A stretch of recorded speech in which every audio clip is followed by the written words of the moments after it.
ప్రభు అయిన యేసుక్రీస్తు ప్రశస్త నామంలో ఈ ఆరాధనలో పాలు పొందిన మీ అందరికీ హోసనా మినిస్ట్రీస్ తరపున హృదయపూర్వకమైన వందనాలు. అందరికీ వందనాలు. దేవుడు మిమ్మల్ని ఆశీర్వదించి దీవించుగాక. ఈ పూట నేను మీకు ఒక చాలా శ్రేష్టమైన కొన్ని మాటలు మాత్రమే నేను మీకు అందిస్తాను. ఈరోజు నేను మీతో చెప్పాలనుకునే మాట ఏంటంటే ఉప్పులో ఉన్న శ్రేష్టమైన విశేషతని మీ అందరికీ తెలిసిందే. కానీ నాదైన శైలిలో నేను మీకు అందించాలనుకున్న సందేశంలో మీకు కొన్ని విలువలు కలుగుతాయని నేను విశ్వసిస్తున్నాను. తెలియని వాళ్ళు ఎవరూ లేరు, తెలిసిన వాళ్ళే. తెలిసిన దాన్ని మరొక్కసారి స్మరణకు తెచ్చుకోవడం చాలా మంచిది కదండి. గనుక నేను మీతో చెప్పాలనుకున్న మాట ఏంటంటే ఉప్పు అనేది ఎంత శ్రేష్టమైనది. మన పిల్లల్ని మనం ఎంటెక్ చదివించాలి, బీటెక్ చదివించాలి, సాఫ్ట్వేర్ చేయాలి, లేకపోతే ఇంజనీరింగ్ చేయాలి, లేకపోతే డాక్టర్ని చేయాలి అని ఒక గోల్ మనకు ఉంటుంది. ఏం చేస్తారు? మీ అబ్బాయిని చదివిస్తున్నానండి, వాడు ఎంతవరకు చదివితే అంతవరకు చదివిస్తాను, మరి అంత స్తోమత నీకుందా? కష్టపడతాను. ఇలాంటి ఆశలు కాంక్షలు మన హృదయంలో నుంచి పెళ్ళిబుగుతూ ఉంటాయి. ఒక చిన్న వ్యాపారిగా ఉన్న వ్యక్తి అయినా, చిన్న ఉద్యోగిగా ఉన్న వ్యక్తి అయినా, ఆనాటికి రెక్కాడితే డొక్కాడుతుంది అనుకునే వ్యక్తి అయినా కూడా తమ బిడ్డల్ని తలెత్తి చూడాలని కోరుకుంటాడు. తమ బిడ్డల విషయమై తలెత్తుకుని బ్రతకాలని కోరుకుంటాడు. తమ బిడ్డల విషయమై 10 మందిలో ఘనంగా చెప్పుకోవాలని ఆశిస్తాడు. ఒక తండ్రికి గుండెల్లో ఇన్ని ఆశలు గూడు కట్టుకొని ఉంటాయి. అలాగైతే మన పరమ తండ్రికి ఎలాంటి ఆశలు ఉంటాయి, ఎలాంటి కోరికలు ఉంటాయి మన యందు అనంటే అవధులు లేనన్ని ఉంటాయి. మన మనసు సంకుచితమైనది, మన మనసు చాలా చిన్నది. అందుకే మనం పరిశుద్ధ గ్రంథంలో చదువుతాము, నా ఎడల నీకున్న తలంపులు బహువిస్తారములై ఉన్నవి అని చెప్పగలిగాడే కానీ ఇన్ని, కొన్ని, అన్ని అని చెప్పలేకపోయాడు. ఎందుకంటే మన గిన్నె నిండి పొర్లే ఆశీర్వాదాలవి. ఏ గిన్నె? ఈ జీవితం అనే గిన్నె. ఈ గిన్నె ఎన్ని పడుతుంది? ఈ పాత్రలో ఎంత పడుతాయి? ఎంతకాలం బ్రతుకుతాము, ఎంతకాలం నిలుస్తాము, ఎంతకాలం తిరుగుతాము, ఎంతకాలం తింటాము కదండి. ఒక తెలిసేసరికి కొంతకాలం పోయింది, కలమెలుక్కునేసరికి కొంతకాలం పోయింది, ఇక మిగిలిన 3 నాళ్ళ ముచ్చటిది కదా. ఒక తెలిసేసరికి కొంతకాలం పోయా, కలమెలుక్కునేసరికి కొంతకాలం పోయా, ఇక బతికేది ఎంతకాలం? Short period. చాలా కొంచెం కాలమే లోకంలో మనం ఉంటాం. అది ఎంతకాలం అని కూడా మనం చెప్పలేం. కీర్తనల గ్రంథంలో మనం చదువుతాము, నరుని ఆయుష్ ఎన్ని సంవత్సరాలు? 70 సంవత్సరాలు. ఇంకా గనక జొన్న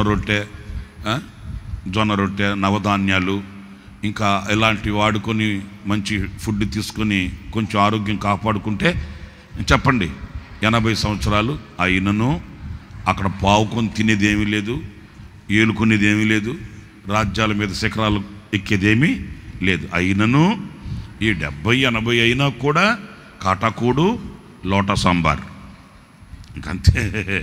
దీంట్లో మొదల 70-80 అని మనం ఏదో ఆశించాల్సిన అవసరం ఏమీ లేదు. అయినా కూడా ఎవరు రాశారు ఆ కీర్తన? మోషే వ్రాసాడు. అంటే మోషే కాలం పరిస్థితిని బట్టి, అప్పుడు బ్రతుకుతున్న విధానాన్ని బట్టి ఆయన మాత్రం 120 సంవత్సరాలు బ్రతికి రాయుడు మాత్రం ఏం రాశాడు? 70. అంటే మా స్టామినా మీకు లేదు రావా కదా, మీదంతా బర్గరు, పిజ్జా, జొమాటో, టమోటో, అది మీ వ్యవహారం, మేము బతికినంత కూడా మీరు ఎక్కడ బతుకుతారు అని ఆనాటి కాల పరిస్థితులను బట్టి 70-80 అని రాసి సంతకం పెట్టాడు. నేను ఇంకో మాట కూడా చెప్పాలంటే, ఇప్పుడు ఆ 70 అని చెప్పి డబ్బా కొట్టుకోవడానికి మనకు కుదరదు. ఆయన కాలంలో 70 అన్నాడు, ఈ కాలంలో 70 అని ఎక్కడ చెప్తాం మనం? మరి ఎంత చెప్తారండి పాస్టర్ గారు? చెప్పండి, రాసుకుంటానంటారా? ఏమో, నాకు కూడా తెలియదు. అంతే కదా. ఎప్పుడు ఎవరిని పిలుస్తాడో, ఎప్పుడు ఎవరు వెళ్ళిపోవాలనో, ఎప్పుడు మన లెక్క రాసి ముగిస్తాడో ఎవరికి తెలియదు. ఎవరిని ఎప్పుడు రమ్మంటే అప్పుడు వెంటనే వెళ్ళిపోవాలి. అమ్మాయికి పెళ్ళి అవ్వాలి, అబ్బాయికి ఉద్యోగం రావాలి, ఇల్లు కట్టాలి, ఇలాంటివేం కుదరదు. కట్టేవాళ్ళు కట్టుకుంటుంటారు, ఉండేవాళ్ళు ఉంటుంటారు. మనం మాత్రం పెట్టేబేడ జరుపుకొని మూటాముళ్ళు నెత్తి మీద పెట్టుకొని వెళ్తా ఉండడమే. అంతకు మించి ఇక్కడ లోకంలో మనం ఏది ఆశించకూడదండి. ఏంటి అర్థమవుతుందా? ఈ లోకంలో ఇంకొంచెం ఏదో అని మనం కోరుకోకూడదు, వాటి కొరకు సమయాన్ని వెచ్చించకూడదు, వాటి కొరకు శ్రేష్టమైన విలువైన వాటిల్ని జారవిడుచుకోకూడదు. ఎందుకంటే మనం యాత్రికులం, పరదేశులం కదా. మన దేశం ఈ దేశం కాదు, మనం ఒక దేశంలోనికి వెళ్ళబోతున్నాము. అయితే ఇక్కడ ఒక యాత్రికులుగా మనం బస చేస్తున్నాం. ఎందుకయ్యా ఈ యాత్ర చేయు మార్గాలు, ఈ యాత్ర చేయు దినాలు ఎందుకయ్యా అనంటే శాశ్వతంగా ఉండే ఆ రాజ్యం కొరకు సిద్ధపడడానికి. ఇక్కడ మనం సిద్ధపడితే అక్కడికి వెళతాం, ఇక్కడ సిద్ధపడలేదనుకోండి అక్కడికి వెళ్ళలేం. కనుక ఈ ఆయుశేషం అనేది దేవుడు మనకిచ్చిన సిద్ధపాటు కదండి, దిద్దుబాటు, సర్దుబాటు. ఈ సిద్ధపాటు, ఈ దిద్దుబాటు, ఈ సర్దుబాటు శాశ్వత రాజ్యంలోనికి మనల్ని తీసుకుని వెళుతుంది. అందుచేత ఎన్నో ఆశలు మన గుండెల్లో గూడు కట్టుకొని ఉంటాయి, ఎన్నో కోరికలు మన హృదయంలో ఉద్భవిస్తూ ఉంటాయి, ఎన్నో తలంపులు మన గుండెల్లో మొలకెత్తుతూ ఉంటాయి. ఇలాగ ఉన్నప్పుడు మరి దేవుని గుండెల్లో, మన తండ్రి గుండెల్లో ఎలాంటి ఆశ ఉంటుంది మన మీద అంటే చెప్పాను కదా. సందేశం యొక్క టైటిల్ ఏంటి అంటే ఉప్పు. ఆయన మనల్ని ఎలా ఉంచాలి, ఎలా ఉండాలని కోరుకుంటున్నారు అంటే మీరు యాక్టర్లై ఉండాలి, మీరు డాక్టర్లై ఉండాలి, మీరు సాఫ్ట్వేర్ అయి ఉండాలి, మీరు హార్డ్వేర్ అయి ఉండాలి అని ఆశించట్లే. ఆయన కోరుకునేది ఏంటంటే మీరు ఏ వేరైనా, మీరు ఏ వ్యక్తులైనా మీరు ఉప్పై ఉండాలి అని కోరుకున్నాడు. మత్తయి సువార్త 5వ అధ్యాయం 13వ వాక్యంలో ఈ మాటలు మీరు చదువుతారు. మీరు లోకమునకు ఉప్పై ఉన్నారు. ఉప్పు నిసారమైతే అది దేని వలన సారము పొందును? అది బయట పారవేయబడి మనుషుల చేత త్రొక్కబడుటకే గాని మరి దేనికిని పనికి రాదు. ఈ 2 మాటల్ని యాడ్ చేసుకోండి. మీరు ఉప్పై ఉండాలనే కానీ పనికి రాని వారై ఉండకూడదు. ఈ 2 మాటలే చాలు. మీరు బాగా ఈ 2 బ్యారేజ్ వేసుకోవాలి. ఈ 2 మాటలు క్షుణ్ణంగా వినాలి. ఈ 2 మాటలతోనే మీరు తీర్మానించుకోవాలి. ఇందులో మనం నేర్చుకోవాల్సింది ఏంటంటే మీరు ప్రయోజనకరమైన వారై, మీరు ఉప్పై ఉండాలనే కానీ మీరు పనికి రాని వారై అందరు చెప్పండి, కొందరు తిట్టుకునేటప్పుడు తిట్టుకుంటుంటారు మామూలుగా నా మాట, పనికి రానోడా, పనికి మాలినోడా అంటుంటారు. పనికి మాలిన వాడా అంటే పనికి రానోడా అని అర్థం కదండి. అయితే నేను అనేది ఏంటంటే మనం ఇంత బ్రతికి, ఇంత భక్తి చేసి, ఇంత విశ్వాసులమై ఉండి మనం పనికి రాని వ్యక్తులుగా ఉండకూడదనేది దేవుని ఉద్దేశం. ప్రతి తండ్రి గుండెల్లో ఇదే కదా కోరిక, అంతేనా కాదా? మరి అలాగైతే ఉప్పై ఉండాలి. మీరు సారవంతమైన వ్యక్తులై, సారము కలిగిన వ్యక్తులై ఉండాలి. ఉప్పు అనేది పనికి రాకపోతే ఇంక దేనికి కదండి. దాన్ని ఏం చేస్తారు? మనుషుల చేత త్రొక్కబడుటకే, మనుషుల చేత ఉమ్మివేయబడుటకు, మనుషుల చేత తృణీకరింపబడుటకు, మనుషుల చేత గెంటివేయబడుటకు తప్ప దాని వలన ప్రయోజనమేమి లేదు. అలాంటి బ్రతుకు మనం బ్రతకకూడదండి. మరి ఏం చేయమంటే చచ్చిపోమంటావా? చచ్చిపోమని చెప్పట్లే. మనలో ఆ సారహీనమైన వాటిని తీసివేసుకొని మనం సారము కలిగిన వారమై ఈ లోకంలో మనం ఉప్పు వలె బ్రతకాలని నిర్ణయించుకోవాలి. నిర్ణయం, తీర్మానం, మంచి ఉద్దేశానికి మనం దిగి రావాలి. నా ప్రియమైన సహోదరులారా, ఈరోజు మనం ఉప్పు వలె బ్రతకనుద్దేశిస్తే ఆ ఉప్పు ఎలా ఉంటుంది? ఆ ఉప్పులో ఉన్న గుణగణాలు ఏంటి? మనందరికీ తెలిసినప్పటికీ మనం ఒకసారి వాటిని మరలా దానిని జ్ఞాపకం చేసుకుందాం.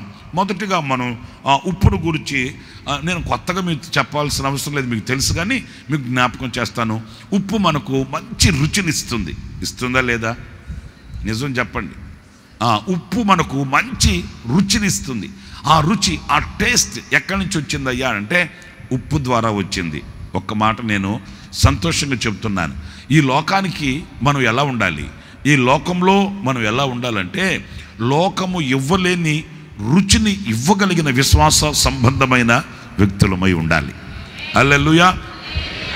మనము ఎలాగా అంటే అందరిలా కాదండి, లోకస్తుల్లాగా కాదండి. ఇప్పుడు లోకస్తులు బ్రతుకు మనకు తెలుసు, మరలా వాటి గురించి మనం చెప్పుకోవాల్సిన అవసరం లేదు. ఒక చిన్న పిల్లాన్ని తీసుకొచ్చింది ఒక తల్లి. ఆమె చెప్తుంది నవ్వుకుంటూ, అన్నయ్యుడికి బట్టలు కొనిపెట్టడానికి వెళితేనన్నా ఈ బట్టలు కొనిపెట్టినంత వరకు అయ్యో బాబాయ్ గోల చేసేసాడన్నా, ఆ షాపింగ్ మాల్లో ఆ షాప్లో గోల చేసేసాడన్నా, ఇవి కొనిపెట్టిన దాకా ఒప్పుకోలేదన్నా అని చెప్తుంది.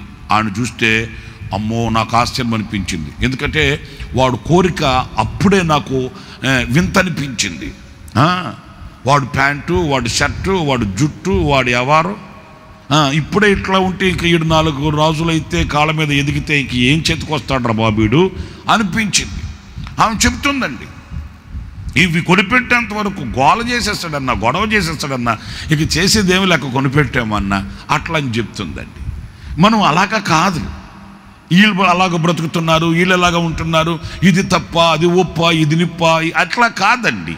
అసలు మనం ఎవరము అనంటే లోకము ఇవ్వలేని, లోకములో కానరాని, లోకములో ఎక్కడ దొరకని ఒక రుచి కదండి. ఆ టేస్ట్, ఆ మధురం ఇంకెక్కడ దొరకదు. అది అలాగా మనం లోకంలో ఉండాలని, అలాగా లోకంలో బ్రతకాలని యేసయ్య కోరుతున్నాడు. ఎప్పుడో అన్న చెప్పేవాళ్ళు ఒక మాట, మన ఆత్మీయ తండ్రి దైవజనుడు రేసన్న గారు. ఆయన రైల్వే స్టేషన్లో, మన విజయవాడ రైల్వే స్టేషన్ దగ్గర అన్న బ్యాగ్ తగిలించుకుని వెళ్తూ ఉంటే ఒక ముసలమ్మ పిలిచిందంట అన్నని, బాబు బాబు, అయ్యా అయ్యా అని. అయ్యో పాపం రోడ్డు దాటాలేమో, రోడ్డు దాటించాలేమో, ఏదైనా హెల్ప్ చేయలేమో అని పెద్ద ఆవిడ పిలుస్తుంది పాపం అని దగ్గరికి వెళ్తే అన్నని పిలిచి అంటుందంట, ఈ ఆట ఏ ఆళ్ళు ఆడుతుందో చెప్పవా అనిందంట. ఏ ఆట? ఏ ఆట? ఏ ఆట మనకేం తెలుసు, ఆవిడకి తెలుసు. ఈ ఆట ఎక్కడ ఆడుతుందో చెప్పవా అంటే అప్పుడు అన్న అన్నాడట, నేను చెప్పనమ్మా, నేను ప్రభువుని నమ్ముకున్నాను, నేను వాటిని చూడను, నీకు చెప్పను అంటే ఎగదిగా చూసిందంట అన్నని. ఏందే ఈ వయసులో చూడవా? మరి చూడు, ఆ ముసలమ్మ ఈ వయసులో చూడవా అంటే అన్న అన్నాడట, నేను చూడనమ్మా, నేను యేసు ప్రభుని నమ్ముకున్నా, నేను పవిత్రంగా జీవిస్తా, నేను పవిత్రంగా అర్పించుకున్నా, నేను సేవకుణ్ణి. అట్లా అంటే ఆమె యగాదిగా చూసి ఆమె ఆశ్చర్యాన్ని వ్యక్తపరిచిందంట. నిజమే, మనం ఎవరమే? లోకానికి ఆశ్చర్యాన్ని కలిగించగలిగిన వారం, లోకానికి ఒక మాధుర్యాన్ని పంచగలిగిన వారం, లోకానికి ఒక క్రొత్త రుచిని చూపించగలిగిన వారం. ఎందుకంటే వాళ్ళకి పరలోక ఆనందం ఏంటో తెలీదు, పరలోకం యొక్క ఉనికి వాళ్ళకి తెలియదు, ఆ పరలోక దర్శనం వాళ్ళకి తెలియదు, వాళ్ళకి దైవ రాజ్యంలో ఉన్న శాంతి సామ్రాజ్యం ఏంటో వాళ్ళకి తెలియదు. ఇలాంటి వాల్యుబుల్ విలువైన వాటిల్ని పరిచయం చేయగలిగిన, ఆ పరలోక సంబంధమైన ఆనందాన్ని రుచి చూపించగలిగిన ఒక క్రొత్తదైన రుచి మనము, ఆ క్రొత్తదైన రుచి కలిగిన వ్యక్తులము మనం కూడా లోకస్తుల్లాగా రోత పాప జీవితాన్ని మనం ధరించుకోకూడదు. అవునండి, లోకస్తులకి మనకు ఒక వ్యత్యాసం ఉంది, లోకములో ఉన్నవారికి మనకు ఒక ప్రత్యేకత ఉంది. లోకములో ఉన్నవారు తెలియని వాళ్ళు, మనం తెలిసిన వ్యక్తులం. ఏం తెలుసు మనకు? లోకం తెలుసు, పరలోకం తెలుసు, మరణం తెలుసు, జీవం తెలుసు, చీకటి తెలుసు, వెలుగు తెలుసు, ఇరుగు తెలుసు, విశాలత తెలుసు. కనుక జాగ్రత్తగా ఆచితూచి అడుగు వేస్తున్నాం. అది తెలియకే వాళ్ళు ఎక్కడ అడుగు వేస్తున్నారో వాళ్ళకి తెలియదు, ఎక్కడికి వెళుతున్నారో వాళ్ళకి తెలియదు, ఏం చేస్తున్నారో వాళ్ళకి తెలియదు, కనీసం ఏం తింటున్నారో కూడా వాళ్ళకి తెలియదు. అవునండి, మేము రాత్రులు ప్రయాణం చేస్తూ వెళుతూ ఎక్కడన్నా రోడ్డు కనుక మేము తెలియకపోతే ఎవరినన్నా అడుగుదామా అనుకుంటే కనిపిస్తారు, ఉంటారండి. ఒక బ్యాచ్ రోడ్ల మీద తిరిగే బ్యాచ్ ఉంటారు. వాళ్ళకి ఇంట్లో కుదరదు, వాళ్ళకి ఇంట్లో గాలి సరిపోదు, వాళ్ళకి ఎంతసేపటికి ప్రకృతి గాలి కావాలి. అందుకే నడి రోడ్లోనో లేకపోతే తూముల మీద, ఏది మన బ్రిడ్జులు ఉంటాయి కదా, అక్కడ అర్ధరాత్రి అయినా కూడా సొక్క కూడా లేకుండా కూర్చుంటాడు తారు డబ్బా. సరే, వాళ్ళని కనుక మనం కారు ఆపి, బాబు పలానా ఊరికి ఎలాగే వెళ్ళాలంటే వాడు, ఏవాడా ఏ ఊరాడు, సీదా వెళ్ళు రైట్ వెళ్ళు అంటుంటాడు. సంగతి ఏంటంటే వాడు ఇంత పెట్టుకొని ఉంటాడు ఇక్కడ, వాడికి మాట నోట్లో కూడా రాదు. ఇక అందుకన్నాడు, ఎక్కడికి వెళ్ళాడు, షేడాయిలో అట్లా అంటుంటాడు. అప్పుడు ఏంట్రా బాబు ఇంత రాత్రిలో ఈ పద్ధతి ఏంటి, ఇదేంటంటే వాడికి తెలియదు పాపం. ఆడేదో చేస్తున్నాడని కాదు, తెలియదు, ఆడికి ఏం తినాలో ఏం తినకూడదో తెలియదు. అందుకే తినకూడని వాటిని తింటుంటాడు, తినవలసిన వాటిని పక్కన పెడుతుంటాడు. ఉదయం మొదలుకొని రాత్రి దాకా కష్టపడి రెక్కల ముక్కలు చేసి రక్తం ఆవిరి చేస్తాడా? తీసుకెళ్ళి దోపుడు సొమ్ముగా ఆ ఊరు బయట గట్టి పెట్టాడు. దేవుళ్ళ పెద్ద పెద్ద లైట్లు పెట్టి ఊరు బయటే, ఊరు ఎంట్రన్స్లోనే గట్టి పెట్టారు మనాళ్ళు. ఏంటది? మందు షాపు. ఉదయం నుంచి సాయంకాలం దాకా రెక్కల ముక్కలు చేసి తీసుకెళ్ళి అక్కడ కట్టేసిపోతాడు. ఏమో బ్యాంకులో కట్టేసిపోయినట్టు, డిపాజిట్ చేసినట్టు తీసుకెళ్ళి గుట్టుగా అక్కడ కట్టేసి వెళ్తాడు. మీరు ఇంకా పరీక్షించి చూడండి. ఇటువైపు చూస్తే మందు షాప్ ఉంటుంది, ఎదురుగా చూస్తే మందుల షాప్ ఉంటుంది. మీకు అర్థమైందా? మరి అంతే. ఇక్కడికి వెళ్ళినాడు ఏనాటికైనా అక్కడికి రావాలని కాసుకొని ఉంటాడు ఆయన.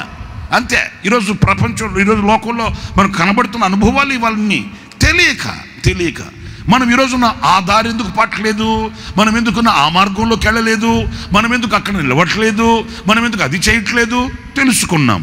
ఎలా తెలుసుకున్నాము? ఆయన మన మనస్సును వికసింపచేసి, మనోనేత్రమును వెలిగింపచేసి, మనల్ని ఆయన వెలుగు సంబంధులుగా తీర్చిదిద్దాడు. హల్లెలూయా. ఇప్పుడు మనం ఒక క్రొత్తదైన రుచిని, ఒక క్రొత్తదైన మార్గాన్ని, ఒక క్రొత్తదైన పద్ధతిని, ఒక క్రొత్తదైన జీవితాన్ని లోకానికి పరిచయం చేయగలిగిన ఉప్పు వలె ఉండాలంట. హల్లెలూయా. ఇప్పుడు మనం కూడా ఇక్కడ కూర్చున్నంతసేపు కూర్చొని ఇంటికి వెళ్ళిన తర్వాత బండబూతులు తిట్టామనుకో, నువ్వేమి రుచిని అందించే వ్యక్తి అవుతావు? ఇప్పుడు మనం కూడా కూర్చున్నంతసేపు కూర్చొని ఆరాధన అయిపోయిన తర్వాత దెబ్బలాడుకొని, కుమ్ములాడుకొని, పోట్లాడుకొని కేకలు వేసుకున్నాం అనుకో, అప్పుడు మనం అందించే రుచి క్రొత్తది ఎలాగా అవుతుంది? లోకంలో ఉన్న పద్ధతులు అవే కదండి, లోకంలో ఉండే పద్ధతులు అవే, మనం ఉండే పద్ధతులు కూడా అవే. మరి లోకస్తులకి మనకు వ్యత్యాసం ఏంటి? వాళ్ళకి మనకు ప్రత్యేకత ఏంటి?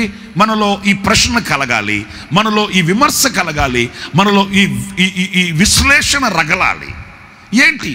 నేను ప్రభువుని నమ్ముకున్నాను, లోకానికి, లోకంలో ఉన్న వారికి నాకు ఏంటి వ్యత్యాసం? ఏనాడైనా మీరు అట్లాగా విమర్శించుకున్నారా? ఏనాడైనా అలాగా మీరు ప్రశ్నించుకున్నారా? ఏనాడైనా మిమ్మల్ని అలాగ సిలువ కాటాలోనికి తీసుకొచ్చుకున్నారా? నేను ప్రభువుని నమ్ముకున్నాను, నాకు ప్రభువుని నమ్మని వ్యక్తికి ఏంటి వ్యత్యాసం? ఇంకంతే. నేను వేరేది ఏం అడగట్లే మిమ్మల్ని. మీరు అలాగా విమర్శించుకొని చూడండి. నాకు ఒక లోకంలో ఉన్న, అంటే ప్రభువుని ఎరుగని వ్యక్తికి ఏంటి వ్యత్యాసం? అతను తిరుగుతున్నట్లే నేను తిరిగితే, అతను మాట్లాడుతున్నట్లే నేను మాట్లాడితే, అతను తయారైనట్లే నేను తయారైతే, అతను ముస్తాబైనట్లే నేను ముస్తాబైతే ఏంటి? అతను చేస్తున్నట్లే అమాయకంగా తెలియని వాటిని నేను కూడా చేస్తే అతను చేసినట్లే నాకు అతనికి ఏంటి వ్యత్యాసం? అప్పుడు నేను ఉప్పుగా ఎలాగ ఉన్నవాడిని అవుతాను? ఉప్పైన ఒక సారము కలిగిన వ్యక్తిని ఎలా అవుతాను? ఉప్పు వలె ఒక క్రొత్తదైన రుచిని, స్తోత్రం కలుగునుగాక. హల్లెలూయా. కానా విందులో యేసయ్య అద్భుతం చేశాడు, అది వాళ్ళకి ఆశ్చర్యం అనిపించిందంట. ఏంటి ఇది కొత్తగా ఉంది? ఏంటి? నీళ్లు పోయడం ఏంటి? చెప్పండి. వడ్డించడం ఏంటి? ఇది కొత్త రుచిగా ఉందే. మనం చాలాసార్లు చాలా విషయాలు మనం విన్నాము, చాలా విషయాలు మనం చూసాము, కానీ ఇది కొత్తదైన పద్ధతిలో, ఇదేదో కొత్తదైన శైలిలో ఇది మనకు ఆశ్చర్యంగా ఉందే. ఆశ్చర్యంగానే ఉంటుంది. ఎందుకంటే మనం లోకానికి ఉప్పు, లోకానికి ఒక సారు, ఒక రుచి కదండి. ఎన్నో ఉంటాయి, కానీ ఉప్పు లేదనుకోండి, దాంట్లో రుచి ఉంటుందా? ఆ రుచే మనం. స్తోత్రం కలుగునుగాక. లోకంలో ఎన్నో ఉంటాయి, కానీ అవి కాదు. ఒక క్రొత్తదైన ఆ రుచిని, ఆ మాధుర్యాన్ని ఇవ్వగలిగిన వ్యక్తులుగా మనం నిలిచి ఉండాలని దేవుని వాక్యం సెలవిస్తుందండి. భక్తి అనేది ఆచారం కాదు సుమా. నేను చెప్పేది అర్థమవుతుందా? మాట్లాడరండి. భక్తి అనేది ఆచారం కాదు. సిలువ కనబడగానే అమ్మా ఏంట్రవ్వా సిలువ, కానీ నీకు విలువేది? అర్థమవుతుందండి. ఇంకొంతమంది లైట్ వెళ్ళగానే ఏంటమ్మా లైట్, అంత దూరం నుంచి అట్లా అనకపోతే దగ్గరికి వెళ్ళి లైట్కి ముద్దు పెట్టుకోకూడదు, మూతి కాలుతుంది అంతే. ఆదివారం మళ్ళీ మేమే ప్రార్థన చేయాలి. నేను అనేది ఏంటంటే భక్తి ఆచారం కాదు. సిలువ కనబడగానే అలాగనుకోవడం, లేకపోతే సిలువ కనబడగానే ఏంది అది ఏంటో మనకు అర్థమే సాగదు. నేను అనేది ఏంటంటే భక్తి అనేది ఆచారం, ఆచారాలలో ఆత్మీయత లేదు. ఆత్మీయతలో ఉంది దైవశక్తి, ఆత్మీయతలో ఉంది పరలోకపు దర్శనం, ఆత్మీయతలో ఉంది నూతనత్వం, ఆత్మీయతలో ఉంది ఆ దైవ ప్రత్యక్షత. దానిని మనం ఆపాదించుకోవాలి, దానిని మనం కోరుకోవాలి, దాని యందు మనం స్థిరులము కావాలి. గనుక నేను చెప్పేది ఏంటంటే, ఏదో ఆచారంగా ముడిగట్టుకుని బైబిల్ పట్టుకుని ఆదివారం రోజున ఆటో ఎక్కి మోకాలు విరగొట్టుకొని మోకాలు బగలు కొట్టుకుని వచ్చి కూర్చొని ఆ తర్వాత లోకస్తునికి మనకు ఏం వ్యత్యాసం లేని బ్రతుకే మనం బ్రతికితే అసలు ఆయన ఆశించే బ్రతుకు కాదు కదా, ఆయన కోరుకున్న బ్రతుకు కాదు కదా. ఆయన నిన్ను పోషించి రక్షించి నడిపించి దీవించి ఈ స్థితికి తీసుకుని వచ్చిన ఆ ఉద్దేశం అది కాదు కదా. నేను ఉన్న సంఘంలో, నేను విజయవాడలో అది చెప్తాను, మీరు ఆరాధనకు వచ్చేటప్పుడు తెల్లని వస్త్రాలు వేసుకుని ఎందుకు రమ్మంటున్నానంటే వేషం కాదు, నీవు చెప్పకనే లోకానికి చెప్తున్న సందేశం, నేను ఈవేళ ప్రభుని ఆరాధించడానికి వెళుతున్నా. ఆమేన్. ఈరోజు హాలిడే కదా, ఏ డే మ్యారేజ్ డే, బర్త్డేనా? మ్యారేజ్ డే, బర్త్డే కాదు, ఏ డే ఈరోజు? హాలిడే. అంటే హాలిడే అనగానే అందరు ఎక్కడికి వెళ్తుంటారు? వాస్తవంగా కమ్మగా వండుకోవడానికి, కమ్మగా తెచ్చుకోవడానికి ఎక్కడికి వెళుతుంటారు. కానీ నేను అలాంటి వ్యక్తిని కాదు, నేను జీవము కలిగిన దేవునిని ఆరాధించడానికి వెళుతున్న వ్యక్తిని. అంటే నీవు చెప్పకయే చెప్తున్న సందేశం అది, నీవు పెదవి విప్పకయే ఇస్తున్న సందేశం అది. నువ్వు తెల్ల బట్టలు కట్టుకొని బైబిల్ పట్టుకొని దేవుని మందిరానికి వస్తుంటే నువ్వు చెప్పాల్సిన అవసరంలా, నేను వెళ్తున్నాను హో అని దండోర వేయాల్సిన అవసరంలే. నిన్ను చూడగానే వీళ్ళు జీవము కలిగిన దేవునిని ఆరాధించడానికి వెళుతున్న ఆరాధికులు. ఎవరండి వీళ్ళు? ఆరాధికులు. ఆ సపరేషన్, ఆ ప్రత్యేకత, ఆ జీల్ నీలో, నీ అంతరంగంలో, నీ గుండెల్లో రాగలాలి. మనం వాళ్ళలాగా ఉంటే కాదు, దానిని మనం ఏం చేయాలి? ఇష్టపూర్వకంగా ఆస్వాదించాలి. ముళ్ళకర్ర పట్టుకొని గొంతు మీద పెట్టి, అడుగుడో ఒక అమ్మాయిని ప్రేమించి గొంతు మీద కత్తి పెట్టి ఐ లవ్ యూ చెప్పు అంటాడంట. ఒరే, కత్తి పెట్టి ఐ లవ్ యూ ఏంట్రా? కత్తికి కరుణకు సంబంధం ఉందా? ఏమండి, ప్రాణం తీస్తుందా? ప్రాణం పెడుతుందే కానీ ప్రాణం తీయదు ప్రేమ. కన్నీళ్లు పెడుతుందే కానీ కన్నీళ్లు పెట్టించదు ప్రేమ. దెబ్బ తింటుందే కానీ దెబ్బ కొట్టదు ప్రేమ. భారాన్ని మోస్తుందే కానీ భారాన్ని పెట్టదు ప్రేమ. పవిత్రమైన నిష్కళంకమైన ప్రేమ అది. దాన్ని కత్తి పెట్టి ఐ లవ్ యూ అంటే సంబంధం ఉందా? అసలు దీనికి సంబంధం ఉందా? నా ప్రియమైన సహోదరులారా, ఒక క్రొత్తదైన రుచి ఇదిగో ఈ గ్రంథం మనకిస్తుంది. ఒక క్రొత్తదైన బ్రతుకు ఈ గ్రంథం మనకు నేర్పుతుంది.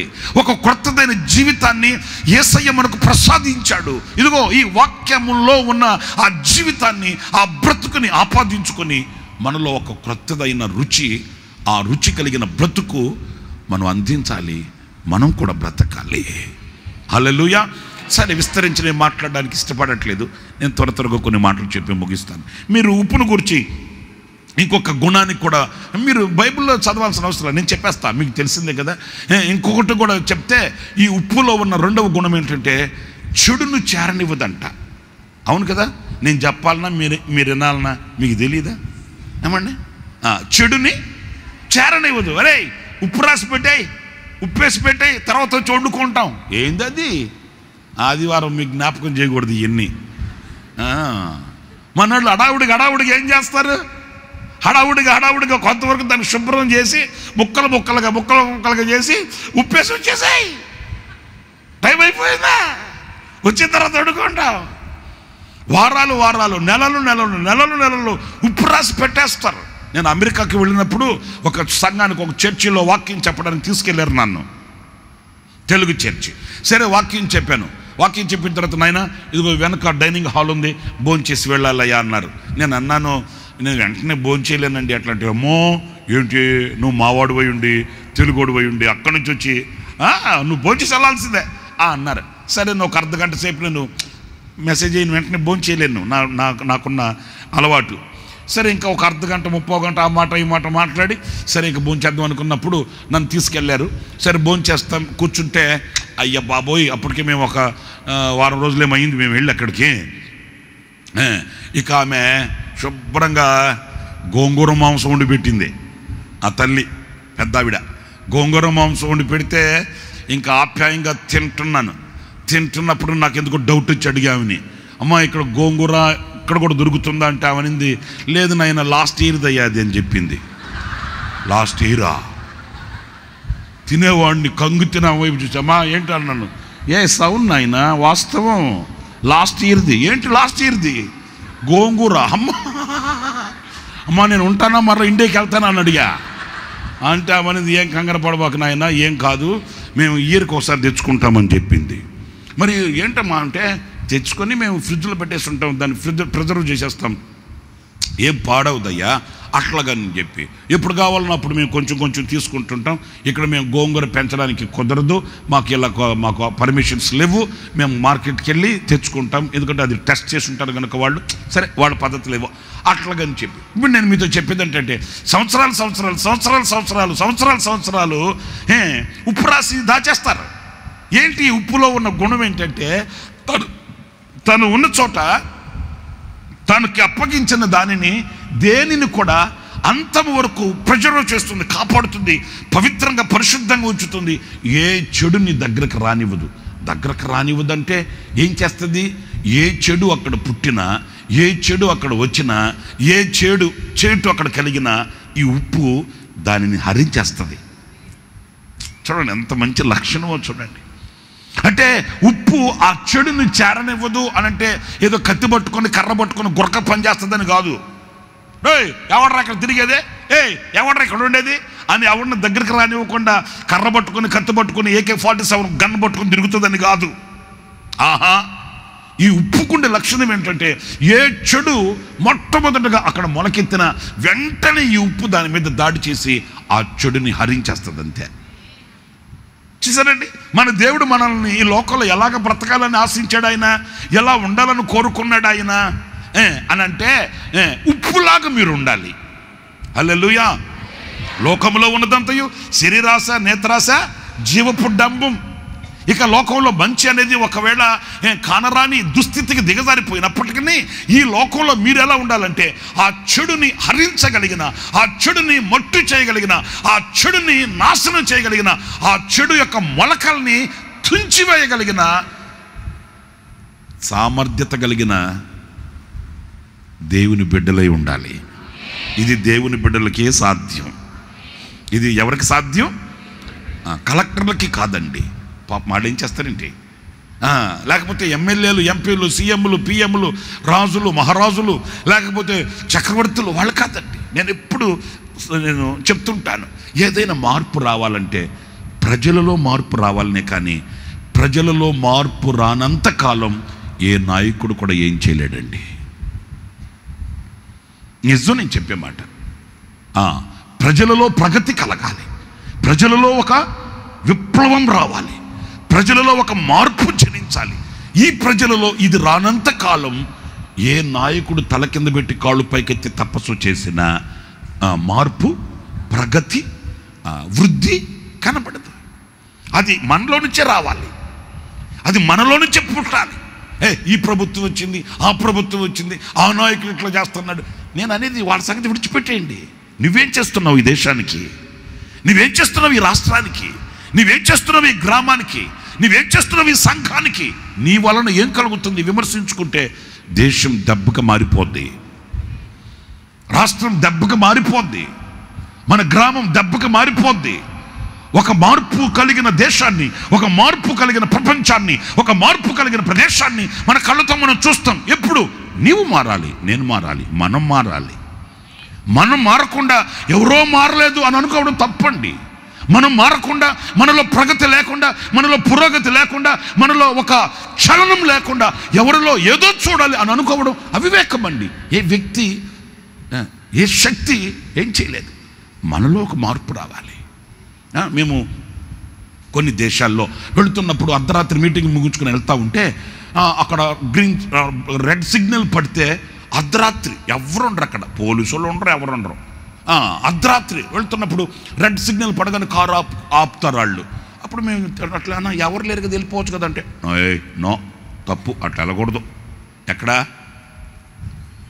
వాళ్ళు కాదండి, పోలీసు వాళ్ళు లేరు కదా, మిడ్ నైట్ కదా, ఎవరు లేరు కదా, వెళ్ళిపోవచ్చు కదా అంటే వాళ్ళు అంటారు, నో తప్పు, ఎంతసేపు ఒక 2 minutes కదా, వెయిట్ చేస్తే ఏమైంది? చూడండి, అంటే ఆ మార్పు ఎక్కడుంది చెప్పండి? ప్రజల్లో ఉంది, ప్రజల్లో ఉందండి. మా బ్రదర్ని, ఒక బ్రదర్ని పాటల పేపర్, కొత్త సంవత్సరం ఇప్పుడు కొత్త పాట పేపర్ ఉంది కదా, ఆ కొత్త పాట పేపర్ పంచండి అని చెప్పి ఒక 5 నిమిషాల్లో టక్ పనిచేస్తారు, కూర్చొని ఆ తర్వాత కొత్త పాట పాడదాం అని మా బ్రదర్లకి నేను పాట పాడే పేపర్లు ఇచ్చి పంపిస్తే ఒక బ్రదర్ లాల్చి చింపేశారు మా వాళ్ళు. ఆ పట్టు లాగితే లాల్చి చినిగిపోయింది ఆయనకి. దేనికి చెప్పండి? దేనికి? కేవలం పాట పేపర్ కొరకు, పాట పేపర్ కొరకు. ఇది వాక్యం వినేవాళ్లే, ఆరాధన చేసేవాళ్లే. నాకు అప్పుడు అనిపించింది, మనం ఇంకా ఏదో చెయ్యాలి వీళ్ళకి, ఇంకా ఏదో చెప్పాలి వీళ్ళకి. ఎందుకంటే ఎక్కడి నుంచి రావాలి మార్పు? మన దగ్గర నుంచి రావాలి. మనం వినేది వింటూనే ఉంటాం, చేసేది చేస్తూనే ఉంటాం. అయ్యి బాబోయ్ అంతెందుకు, ఇప్పుడు ఆరాధన అయిపోయిన తర్వాత ఆ గేటు దగ్గర కనుక ఏదైనా మీకు అర్థమైపోయింది కదా, ఏం కేకలో, ఏం రంకెలో, ఏం దెబ్బలాట్లో ఉంటాయండి. నేను అనేది ఒకేసారి మనం బైబిల్ పట్టుకొని పుట్టామా? బైబిల్ పట్టుకొని పుట్టామండి. అట్లా పుట్టుంటే ముందు నర్సక్క చచ్చుండేది, ఆ తర్వాత మీ అమ్మగారు చచ్చుండేది. అంతే కదా, పుట్టేటప్పుడు బైబిల్ పట్టుకొని ప్రైజ్ లార్డ్ నర్సక్క, హల్లెలూయా, గ్లోరీ, అబ్బా అంటా వచ్చావనుకో చచ్చురుకుంటుంది నర్సక్క.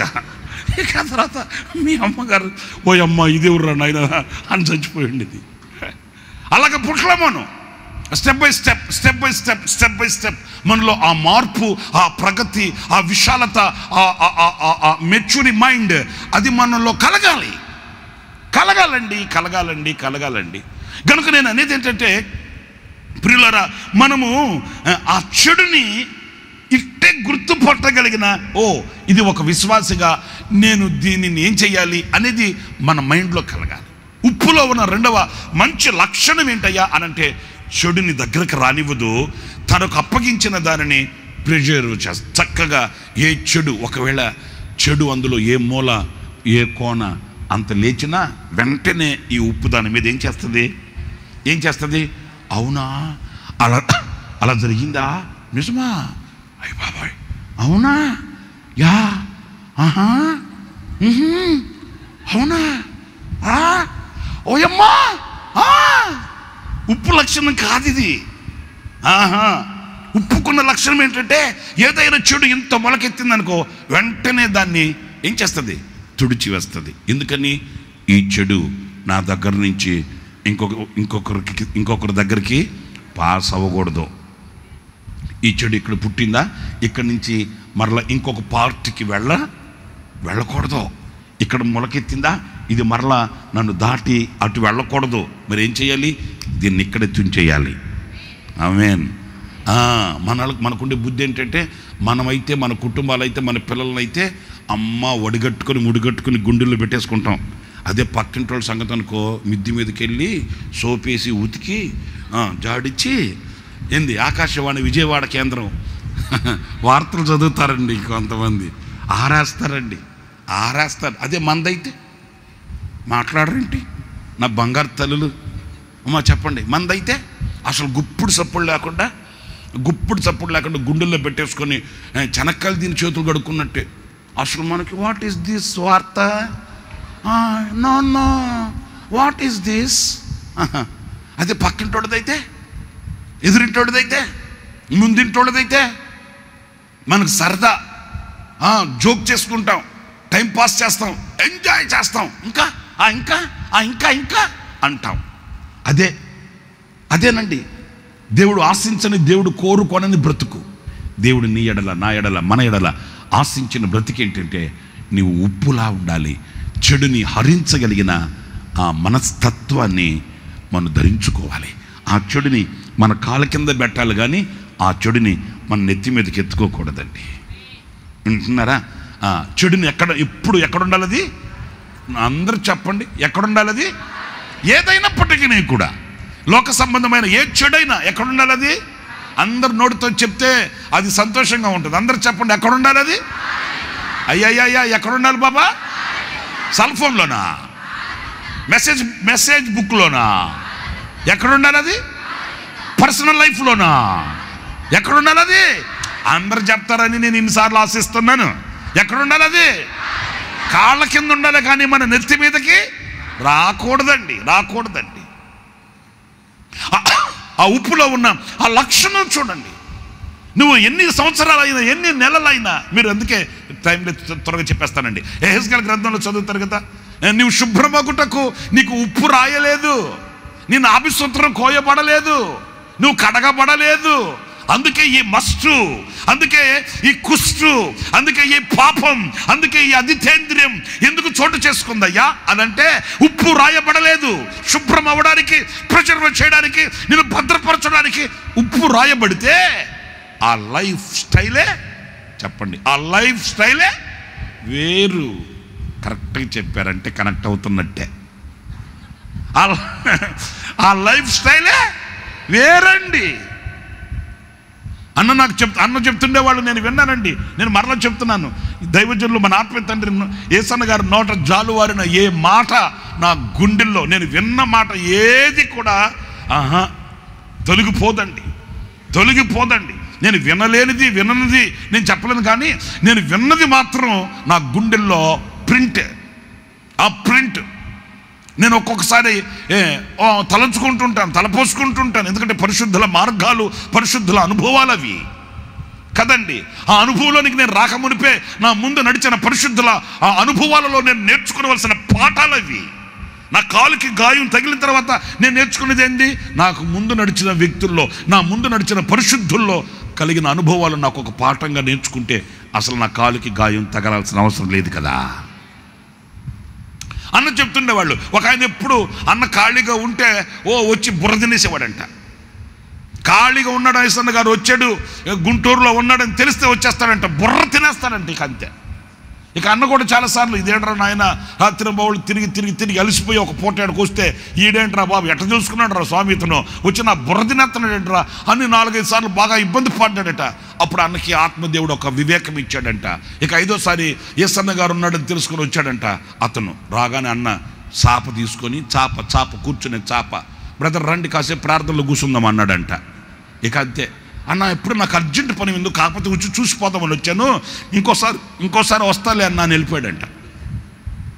మరలా ఇంకోసారి వస్తే మరలా ఆయన కనపడితే అన్న సాప ఎత్తుకుంటున్నాడంట. ఇక అంతే. ఇక అతను కూడా అన్న వస్తానన్న, ఊరికి చూసిపోదామని వస్తున్నానన్న. చూసారండి, చెడుని హరించడం అంటే అదే.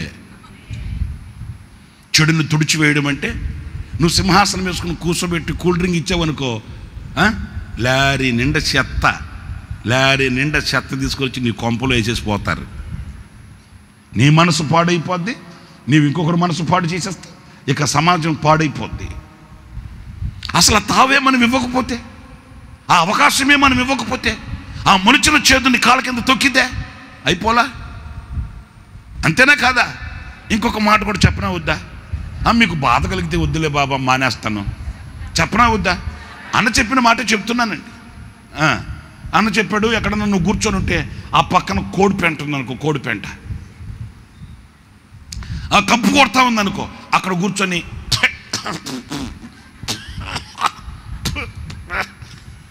అనుకునే దానికంటే దాన్ని తీసేయడానికి ఏమి లేదు. అన్న చెప్పిన మాట అట్లాగే చెప్తున్నానండి. దాన్ని తీసేయడానికి ఏం లేదు. అటు ఇటు చూసావు, ఏం దొరకలా.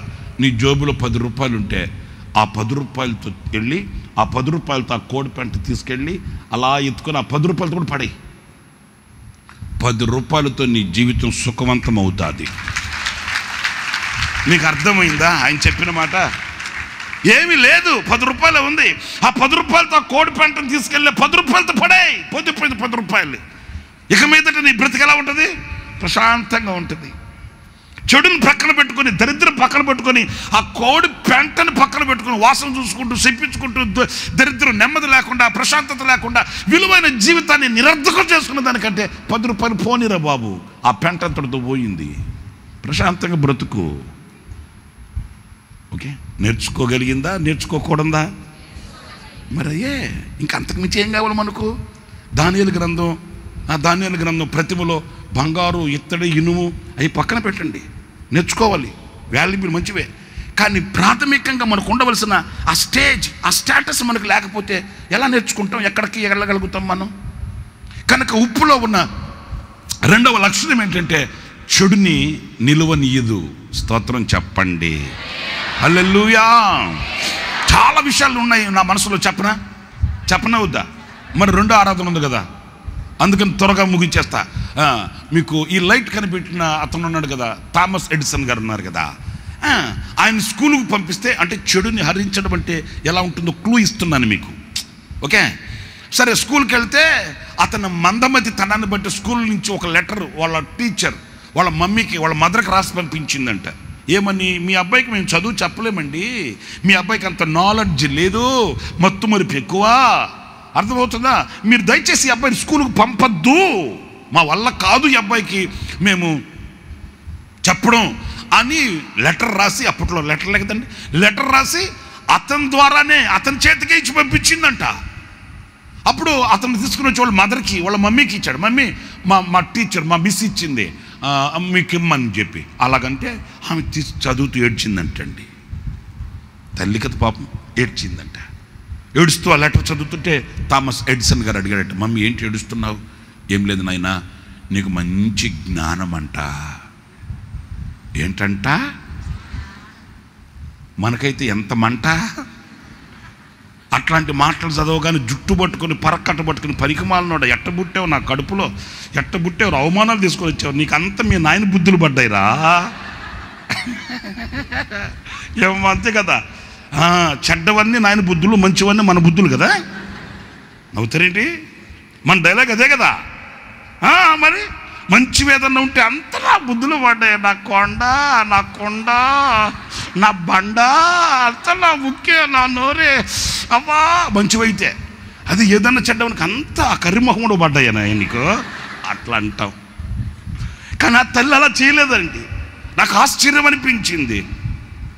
ఆ లెటర్ చదువుతూ ఆ తల్లి కన్నీళ్ళు కారుస్తుంటే కొడుకు అడిగితే ఆ కొడుకుతో అంటుందట, ఏం లేదు నాయనా, నీకు మంచి జ్ఞానం అంట, నీకు మంచి నాలెడ్జ్ అట, నీకు మంచి మెమరీ పవర్ అట, నీవు స్కూల్కి వెళ్ళి నేర్చుకోవలసిన అవసరం నీకు లేదంట. చూసారండి, చెడుని హరించడం చూడ ఎట్లా ఉందా. ఒరే నువ్వు పనికిమాలినోడు రా, నువ్వు దరిద్రుడు రా, నువ్వు చేతగానోడు రా, ఇదిగో ఇది నువ్వు తెచ్చిన ఘనత, ఇదిగో ఇది నువ్వు తెచ్చిన మంచి పేరు, నువ్వు ఎట్టబుట్టావురా అని చెప్పించలేదు ఆ తల్లి. ఉప్పు జీవితం అదే, ఉప్పుకున్న క్యారెక్టర్ అదే. ఆ చెడుని కాళ్ళ కింద తొక్కడం చూడండి ఎట్లా ఉందో, ఆ చెడుని హరించడం చూడండి ఎలా ఉందో. నీకు మంచి నాలెడ్జ్ అట, మంచి మెమరీ పవర్ అట, నీకెందుకు స్కూలు, నీకెందుకు ఉపాధ్యాయులు అని రాసి పంపించిందయ్యా. అంటే నేను ఇంక స్కూల్కి వెళ్ళాల్సిన అవసరం లేదా మమ్మీ? అవసరం లేదు నాయనా. ఆ తల్లి ఒడిలో కూర్చుండబెట్టుకొని నేర్పించిన పాఠమే అతను ప్రపంచానికి వెలుగును చూపగలిగిన వ్యక్తిగా చేసిందండి. స్తోత్రం కలుగుగాక. ఇక స్కూల్ ఎడ్యుకేషన్ లేదు అతనికి, స్కూల్కి పంపించకుండా ఆ తల్లి ఒడిలో కూర్చుండబెట్టుకొని నేర్పిన పాఠాలు అతని మనసుకి వికాసాన్ని కలుగు చేస్తే, అతని మనసును విశాలపరిస్తే, ప్రపంచానికి వెలుగును చూపగలిగిన, ప్రపంచానికి వెలుగును ఇవ్వగలిగిన ఒక శూరుడయ్యాడు, వీరుడయ్యాడు. ప్రగతిలో అతని పదం నిలిచిపోయింది. హల్లెలూయా. నేను వెళ్ళాను, అమెరికాకి వెళ్ళినప్పుడు ఆయన ల్యాబ్కి వెళ్ళాను చూడటానికని. చిన్న ల్యాబ్, పెద్ద ల్యాబ్ ఏమి కాదు. ఆ చిన్న గదిలో కూర్చొని ప్రపంచాన్ని వెలిగించాడు. ఆ చిన్న గదిలో కూర్చొని ప్రపంచానికి వెలుగు చూపాడు. ఆ తల్లి చేసిన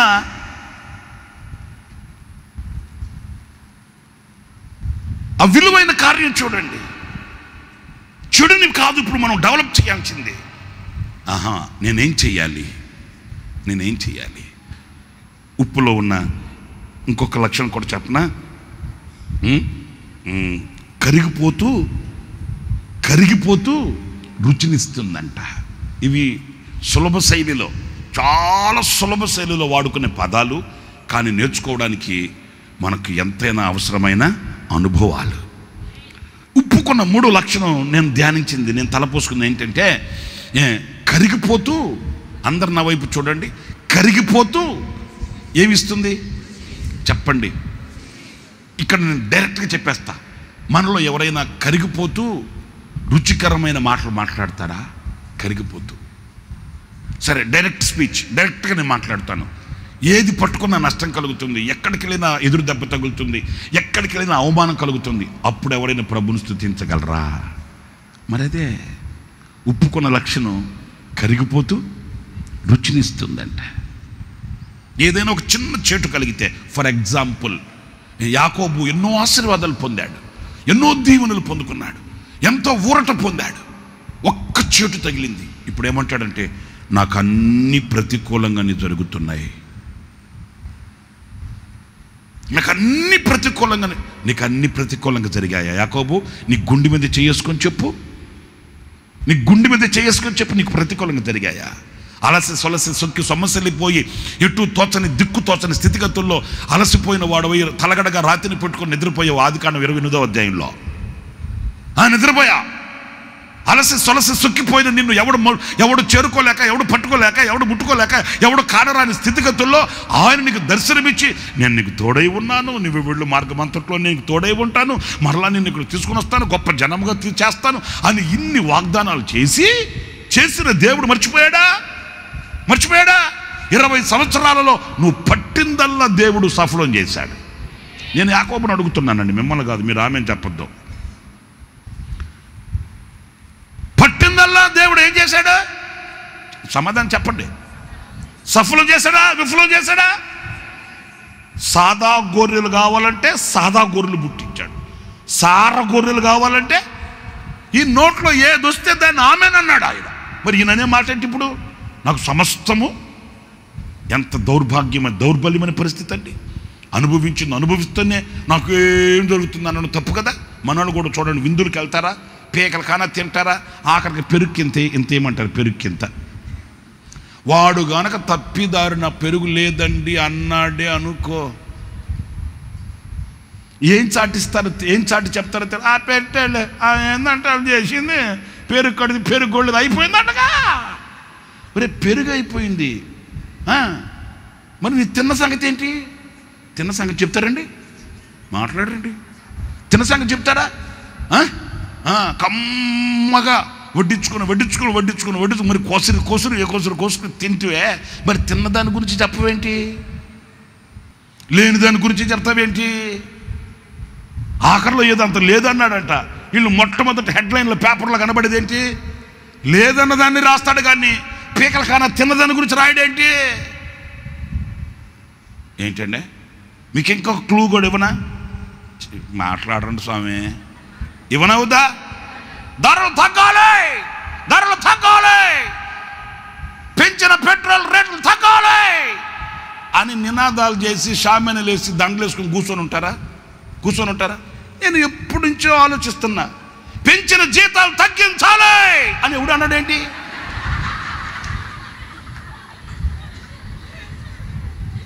మీరు విన్నారు ఎక్కడన్నా? పెంచిన జీతాలు వెంటనే తగ్గించాలి అని ఎవడన్నా అన్నాడా? పెంచిన రేట్లు తగ్గాలి అంటే రేట్లు మాత్రం తగ్గుతూ ఉండాలి, జీతం మాత్రం పెరుగుతూ ఉండాలి.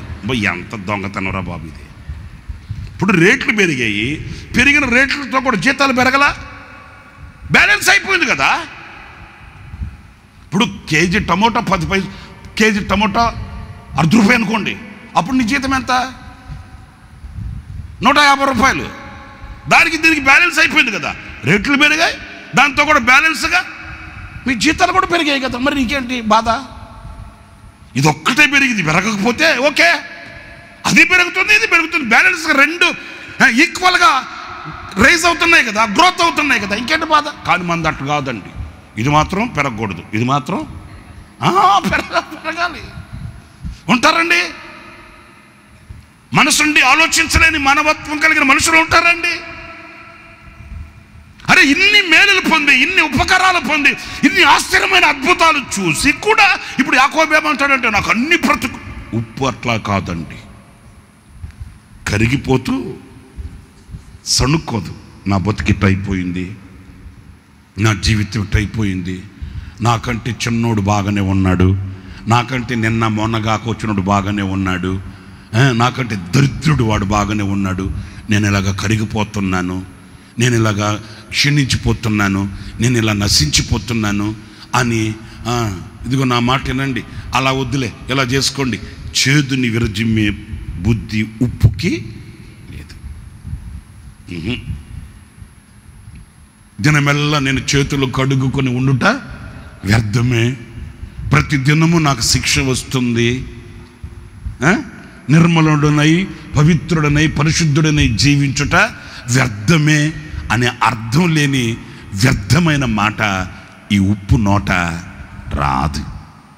ఈ ఉప్పు నోట మనం వినే సందేశం ఏంటంటే, కరిగిపోతూ కూడా నా యేసుతో కలిసి పోరాడుచున్నాను, అపజయమే ఎరుగని జయశీలుడాయనా. నా యేసుతో కలిసి పోరాడుచున్నాను, అపజయమే ఎరుగని జయశీలుడాయనా. నా యేసు కొరకే సమర్పించుకున్నాను, నా యేసు కొరకే సమర్పించుకున్నాను. ఆగిపోను నేను సాగిపోతున్నాను, ఆగిపోను నేను సాగిపోతున్నాను. పోరాటం ఆత్మీయ పోరాటం, చివరి శ్వాస వరకు ఈ పోరాటం ఆగదు. సాగిపోతున్నాను సిలువను మోసుకొని నా గమ్యస్థానానికి, సిలువను మోసుకొని నా గమ్యస్థానానికి.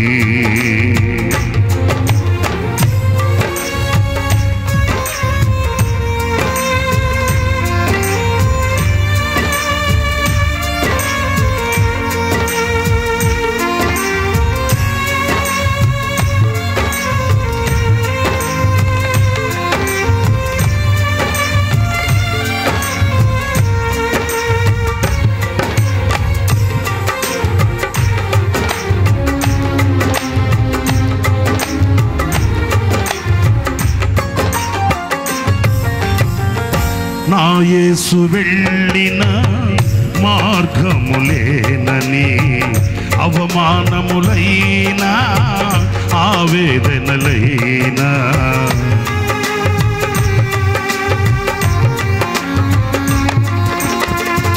నా యేసు వెళ్ళిన మార్గములేనని, అవమానములైనా ఆవేదనలైనా, నా యేసు కృప నుండి దూరపరచలేవని, నా యేసు కృప నుండి దూరపరచలేవని, ఆగిపోను నేను సాగిపోతున్నాను, ఆగిపోను నేను సాగిపోతున్నాను. నీవుగాక ఎవరున్నారు నాకు ఇలలో యేసయ్యా, నీవుగాక ఎవరున్నారు నాకు ఇలలో యేసయ్యా. నీవే మార్గం సత్యము నీవే, నిత్య జీవం నీవే కదయ్యా. నీవే మార్గం సత్యము నీవే,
నా యేసు వెళ్ళిన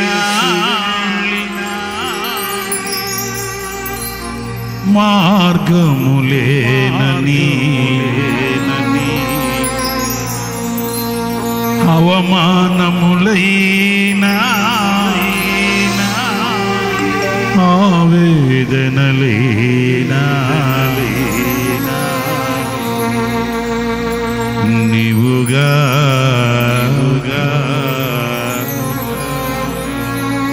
ఎవరు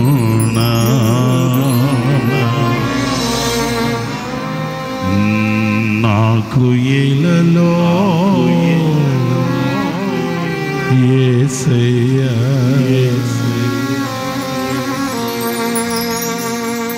నా తోడు నీవుండగా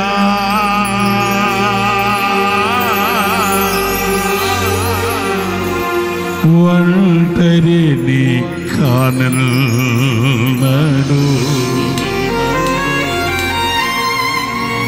ఒంటరిని కానన్నాడు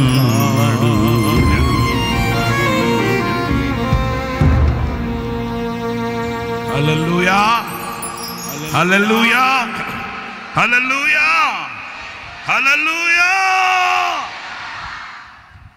స్తోత్ర పురులారా కరిగిపోతూ ఏమిస్తుందంట చెప్పండి ఏమిస్తుందంట సణుగు అనే మాట ఆ నోట నేను చావను ఎప్పుడు చెప్తున్న మాట ఇది కళ్ళు కుళ్ళిపోయి ఒళ్ళు గుల్లైపోయి ఇల్లు ముల్లైపోయి కాటికి కాడు చాపే క్షణాలు ఎదుట కనబడుతున్నా ఆ ఉప్పు చెప్పే మాట చూడండి నేను చావను ఎందుకని నా విమోచకుడు సజీవుడు ఆ ఉప్పు చెప్పే మాట చూడండి ఏం చేద్దాంరా భక్తి అని బైబిల్ పట్టుకుని అయిపోయా నేను ఏం చేద్దాం ఆ కానుకలు ఈ కానుకలు అని చెప్పి అది ఇది అని చెప్పి ఎగేసుకొని వెళ్ళి నా బతుకెట్ట తెల్లారింది ఇలాంటి చేదైన మాట ఆ ఉప్పు నోట రాదండి కాదు డాడీ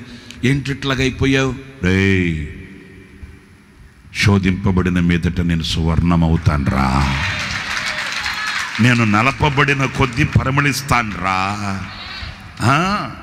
ఇరుకైన ద్వారంలో నుంచి విశాలతలోకి వెళతాను రా ఈ చీకటి వెనుక వెలుగు దాచబడి ఉందిరా ఉప్పు నోట వినే ఉపదేశం ఇది కరిగిపోతూ ఓకే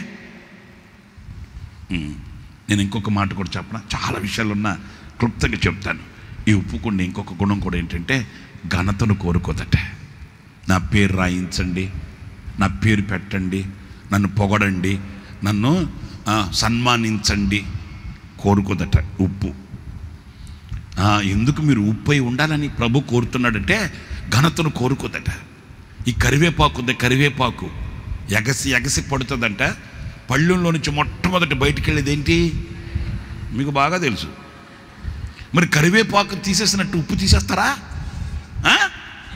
మరి అది కరివేపాకు అంటదంట మీసాల మేలేసి కాళ్ళు రెగరేసి ఉన్నావులే నువ్వు ఎక్కడున్నావు కనబడుతున్నావా మనం చూడు అంటదట ఉప్పు అంటదట కాసేపు చూడు ఉప్పు అంటదట కంగారు పడబాకు ఎందుకు అప్పుడే ముదురాకు రాలనని చిగురాకు నవ్వెనట అంతే కదండి ముదురాకు రాలేదని చిగురాకు నవ్వెనట ఇప్పుడు ముదురాకు రాలుతుంది నెక్స్ట్ ఏంటి మళ్ళీ ఇదే కదా వస్తుంది అక్కడికి భలే తొందర ఈ కరివేపాకు అబ్బో పక్క నవ్వుతూ ఏంటిది బ్రతుకు ఇది బ్రతుకేనా ఎక్కడున్నావు నువ్వు భక్తి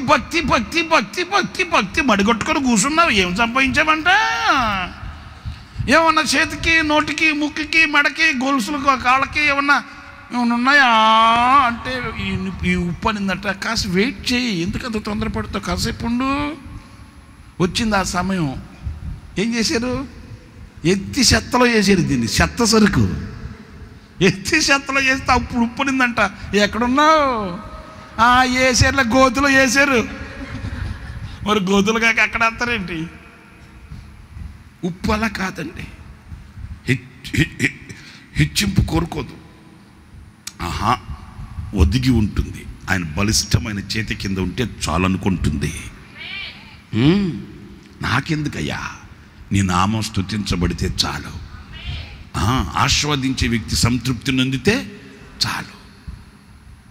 నీ నామం స్తుతించబడి, నీ నామం గణపరచబడి, నీవు ప్రత్యక్షమైతే చాలు. నా ఘనత ఎందుకు? నీ చేతి కింద ఉంటే చాలు. నేను నీ చేతి కింద బ్రతికితే చాలు. నీతో జీవించే జీవితమే నాకు మాధుర్యం.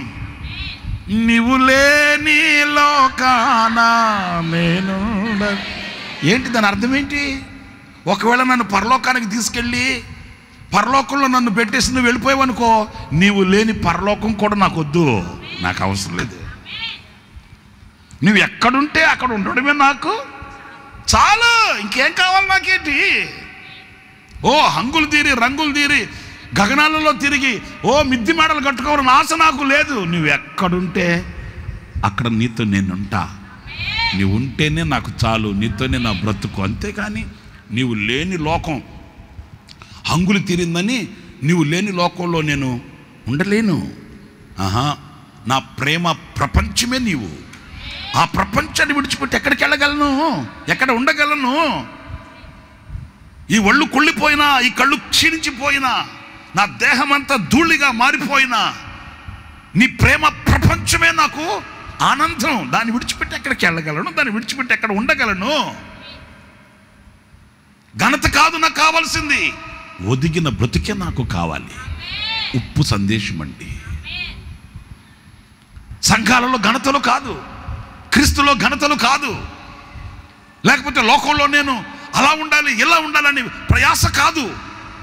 ఆ వినయ విధేయతలతో ఒదిగిన, ఆ తగ్గిన, ఆ వినయం, లోబడే ఏ బడి? అందరూ చెప్పండి బాబా, ఏ బడి? ఏ బడి? వెనుకున్న వాళ్ళు కూడా చెప్పండి, ఏ బడి? చాలా లో ఇది, ఈ బడి. ఏ బడి? అందరు హైబడి చదివేవాళ్లే. మేమంటే ఏంటి, మేమంటే ఏంటి ఆంటీ, మేమేంటి ఆంటీ, అందరు హయ్యే. లో ఎవడిక్కడ? మరి ఆ లో బడి, ఆ బడిలో చదివేవాడే, ఆ బడిలో నేర్చుకున్నవాడే ఉప్పు. అలా ఉండాలి కోరుకుంటున్నాడు ఆయన. నేను ఇప్పుడు మీకు కొన్ని విషయాలు చెప్పా. ఇక వేరే ఇంకా ఎక్కువ విషయాలు చెప్పడానికి సమయం లేదు కనుక చదివించేస్తా, మీరు తర్వాత దాన్ని ధ్యానించుకోండి. ఓకే? ఇలా ఉప్పు స్వభావం అండి, ఉప్పు యొక్క క్యారెక్టర్ ఇది. అయితే ఈ ఉప్పు ఎక్కడ ఉన్న ఉప్పుగా ఉండాలి? ఉప్పు క్యారెక్టర్ ఇది. ఇలాంటి క్యారెక్టర్ కలిగిన ఉప్పు ఎక్కడ ఉండాలి అని అంటే ఒక 3 రెఫరెన్స్లు చదవండి, మీరు తర్వాత ధ్యానించుకోండి. నేను వాటిని ఎక్స్ప్లెయిన్ చేయడానికి ఇప్పుడు టైం లేదు, మీరు ధ్యానించుకోండి. ఓకేనా? హోంవర్క్ ఇస్తున్నానండి. ఓకేనా? ఓకేనా? అందరు ఇంగ్లీష్ మాట్లాడుతున్నారు స్వామి, నాకు ఒక్కడికి రాదు ఇంగ్లీషు. సరే, లేవియాకాండం 2వ అధ్యాయం 13వ వాక్యం చూడండి. 3 విషయాలు నేను చదివి ముగించేస్తాను. లేవియాకాండం 2వ అధ్యాయం 13వ వాక్యం. నీవు అర్పించు ప్రతి నైవేద్యమునకు ఉప్పు చేర్చవలెను. నైవేద్యమునందు ఉప్పు. నీవు అర్పించే నైవేద్యంలో ఉప్పుగా ఉండాలంట. స్తోత్రం. ఇది ఏంటయ్యా అంటే నైవేద్యమునందు ఉప్పు. నీవు అర్పించే నైవేద్యమునందు ఉప్పు చేర్చవలెను. నీవు దేవుని నిబంధన యొక్క ఉప్పు. నీవెవరివి? దేవుని నిబంధన యొక్క ఉప్పువి. ఓకే? నీ అర్పణలన్నింటిలోనూ ఉప్పు అర్పింపవలెను. ఉప్పు ఉండాలి. అంటే మనం ఎలా ఉండాలి? నైవేద్యమునందు ఉప్పు వలె ఉండాలి. లోకంలో ఉండే ఉప్పు కాదండోయ్. ఉప్పు స్వభావాలు మీకు చెప్పాను కదా. ఈ స్వభావాలన్నీ నేను కలెక్టర్ ఆఫీసులో, తాలూకా ఆఫీసులో, లేకపోతే మండల ఆఫీసులో, లేకపోతే సెక్రటరియట్లో, అక్కడ కాదు, ఇక్కడ కాదు, ఎక్కడో కాదు. నువ్వు ఎలా ఉండాలి? ఉప్పులా ఉండాలి. ఎక్కడ ఉండాలి? నైవేద్యమునందు ఉప్పు. ఓకే, ఇది ఒకటి. రెండవ పాయింట్, రెండవ విషయం, కొలసీయులకు రాసిన పత్రికలో 4వ అధ్యాయం 6వ వాక్యం చదువుతారు. ప్రతి మనుషునికి ఎలాగు ప్రత్యుత్తరం ఇవ్వవలెనో, ఎలాగు జవాబు ఇవ్వవలెనో అది మీరు తెలుసుకొనుటకై, అది మీకు తెలియాలి. స్తోత్రం చెప్పండి, అందరు చెప్పండి. ప్రతి మనిషికి ఎలాగు జవాబు, ఎలాగు ప్రత్యుత్తరం ఇవ్వవలెనో అది మీకు తెలియాలి. విశ్వాసులు కదా మనమంతాను. ఏ బాబు భోంచేసావా? హలో, భోంచేసావా? ఏం కూరలేం బాగలేవు. నేను అడిగింది ఏంటి? మీకు అర్థమైందండి? నేను అడిగింది ఏంటి? భోంచేసావా? దానికి సమాధానం ఏంటి? చేశాను, చేయలేదు. ఆయన చెప్పింది ఏంటి? దీనికి దానికి మ్యాచ్ అవుతుందా? ఎవరన్నా మిమ్మల్ని కలిసి, బ్రదర్ సిస్టర్ మీరు చర్చికి వెళ్తారంట కదా, మరి ప్రభుని గురించి 4 మాటలు చెప్తావా? నాకు ఎందుకో కొంచెం కలవరంగా ఉంది, మనసులో కలతగా ఉంది, గుండెల్లో 4 మాటలు చెప్తావా ప్రభుని గురించి అన్నారనుకో. అప్పుడు మీరేం చెప్తారో తెలుసా? మీరేం చెప్తారో నాకు తెలుసు. ఏం చెప్తారో తెలుసు? ఓ పని చేయి, ఆదివారం నా తర్వాత చర్చికి వెళ్దాం. మా పాస్టర్ గారు చెప్పే మాటలు అన్నావంటే దిమ్మ తిరిగిపోతుంది నీకు. ఇప్పుడు తిరిగి తిరిగి తిరిగి దిమ్మ తిరిగి నేను అడుగుతున్నా, మళ్ళీ తిరిగేది ఎందుకు? ఆయన అడిగింది ఏంటి? ప్రభువుని గురించి 4 మాటలు. నువ్వు చెప్పింది ఏంటి? చర్చికి రమ్మని. దీనికి దానికి మ్యాచ్ అవుతుందా? మరి అదే ఆన్సర్ చేసేటప్పుడు సూటుగా ఉండాలి, సూటుగా ఉండాలి. తిప్పి తిప్పి తిప్పి తిప్పి తిప్పి తిప్పి తిరుగుడు మల్లంలాగా చేయకూడదు. ప్రతి మనిషికి ఎలాగో సమాధానం చెప్పవలెనో ప్రభు అయిన యేసు ప్రభు దగ్గరకు వచ్చి, యేసయ్య దగ్గరకు వచ్చి, మాకు ఒక ప్రశ్న ఉంది, మేము ఒక ప్రశ్న అడుగుతాం, సమాధానం చెప్పు అన్నారు. అప్పుడు ఆయన, అరే పిచ్చోళ్ళారా, మీరు అడిగేది ఒక ప్రశ్న, నేను చెప్పేది ఒక ఆన్సరా? ఏంటి చెప్పండి, మీ గుండెల్లో ఉండేదేంటి? ఏంటి అని అనలేదండి ఆయన. ఓకే, ఆలోచించాడు. ఓకే, ఇది తర్కాలతో కూడిన కాలం, తర్కాలతో కూడిన మనుషులు. ఇప్పుడు నేను దీనికి ఆన్సర్ చేస్తే మళ్ళీ ఇంకోటి అడుగుతారు వీళ్ళు. అర్థమవుతుందా? మళ్ళీ దానికి ఆన్సర్ చేస్తే ఇంకోటి అడుగుతారు. వీళ్ళు వచ్చింది ఆ పని మీద వచ్చారు. రైట్, ఏంటి మీరు చెప్పేది? అదే మాకు ఒక డౌట్ ఉందండి, మాకు ఒక ప్రశ్న, అది అడుగుతాను చెప్పు. అప్పుడు ప్రభు అన్నాడు, మీరు అడిగిన దానికి నేను చెప్తానులే కానీ నేను ఒకటి అడుగుతాను, దానికి చెప్పండి అన్నాడు. వాళ్ళు అన్నారు, అడుగు. సారీ, అప్పుడు వాళ్ళు అన్నారు, నువ్వు దేవుడు కదా, నువ్వు ప్రభువు కదా, నువ్వు అడిగేదానికి సమాధానం మేము చెప్పలేం అన్నారు వాళ్ళు. అప్పుడు ప్రభు అన్నాడు, మీరు చెప్పలేకపోతే నేను కూడా చెప్పను పొమ్మన్నాడు. ఎంత సులువో చూడండి. మీకు అర్థమైందా? వాళ్ళు ప్రభువుని ప్రశ్నించాలని వచ్చారు. ప్రభు అన్నాడు, నాకు కూడా ఒక ప్రశ్న ఉంది, దానికి సమాధానం చెప్పండి. మేము చెప్పలేం, మీరు చెప్పలేకపోతే నేను కూడా చెప్పలేదు పో. ఇంకంతే. తర్కాలకు దిగి గొంతు చించేసుకొని అవసరం లేదండి. చాలా మంచి విషయాలండి, మనం నేర్చుకోవాల్సినవి ఇవి. అవునండి, నేను ఒక మాట, సారీ ఏమనుకోవద్దు, పేపర్ మీద రాతలు కాదు, గుండెల మీద రాతలుగా ఉండాలి ఇవంతే. గుండెల్లో పడిపోవాలి. మనం ఎక్కడ తమకూడదు, సందేహించకూడదు. ప్రతి మనిషికి ఎలాగో మనం ప్రత్యుత్తరం ఇవ్వవలెనో అది మీరు తెలుసుకొనుటకై, వినండి, తెలుసుకొనుటకై మీ సంభాషణ ఉప్పు వేసినట్లుగా ఉండాలి. అంతే. స్తోత్రం. అంటే సంభాషణ యందు ఉప్పు, నైవేద్యమునందు ఉప్పు. 2, సంభాషణ యందు ఉప్పు. నీ సంభాషణ ఎలా ఉండాలి? సప్పగా ఉండకూడదు. నీ సంభాషణ ఎలా ఉండాలి? అట్లా ఉండకూడదు. నీ సంభాషణ ఎలా ఉండాలి? వెరీ టేస్ట్గా ఉండాలి, ఉప్పు వేసినట్లుగా ఉండాలి, రుచిగా ఉండాలి. 3వది యెషయా గ్రంథం 30వ అధ్యాయం 24వ వాక్యం. యెషయా గ్రంథం 30వ అధ్యాయం 24వ వాక్యం.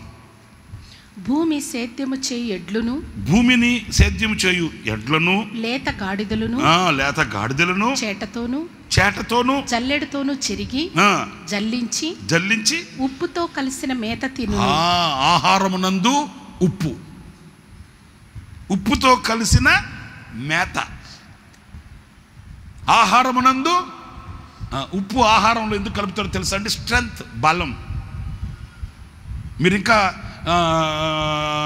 ఆలోచించి చూడండి, ఉప్పు లేని తిండి తిందామనుకో నీరసం వచ్చేస్తుంది. అవునా కదా? నీరసం అయిపోద్ది. కొంతమంది అంటుంటారు, ఉప్పు తినబాకరా నేనంటాను, తినరా ఉప్పు. ఏమంటా తింటే ఉప్పు తినకే రోషం లేని బతుకుతున్నాం. ఉప్పు తిని రోషంగా బతకాలి. హల్లెలూయా. మా రాయలసీమ వైపు చూడండి ఎట్లుంటుందో వ్యవహారం. ఎందుకు తెలుసండి? ఉప్పు కారం ఎక్కువ. ఉప్పు కారం తిని ఎక్కువగా మాట పడరాళ్ళు, మాట తినరాళ్ళు. రే అంటే రే, అది వ్యవహారం అట్లా ఉంటుంది. మన ఆహారంలో స్ట్రెంగ్త్ ఉండాలి. ఆ ఆహారంలో స్ట్రెంగ్త్ లాగా ఉప్పులాగా ఉండాలి. నేను 3 విషయాలు చెప్పా. నైవేద్యమునందు ఉప్పు, సంభాషణ యందు ఉప్పు, ఆహారమునందు ఉప్పు. ఎందుకంటే ఉప్పు లక్షణాలు కొన్ని చెప్పాను. ప్రార్థన చేసుకుందాం.